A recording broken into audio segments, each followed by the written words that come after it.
அவர் சொல்ல ஆகும், அவர் கட்டளையிட நிற்கும் என்று ஆண்டவர் வாக்குத்தத்தம் பண்ணுகிறார்.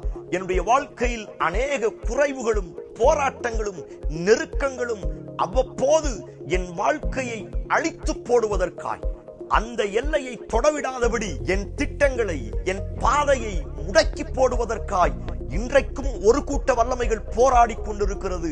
சபையே, நீங்கள் அவைகளுக்கு பயப்பட வேண்டிய அவசியம் கிடையாது.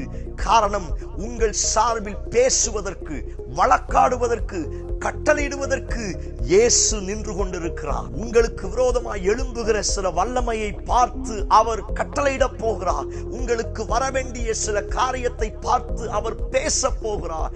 அவர் கட்டளையிடும் பொழுது, அவர் பேசும் பொழுது இதுவரை நடக்காத, கிடைக்காத அநேக நன்மைகளை நிச்சயம் நீங்கள் பெறப்போகிறீர்கள். வழக்காடுகிறவர் உன் அருகாமையில் இருக்கிறார். ஆமென். Praise the Lord.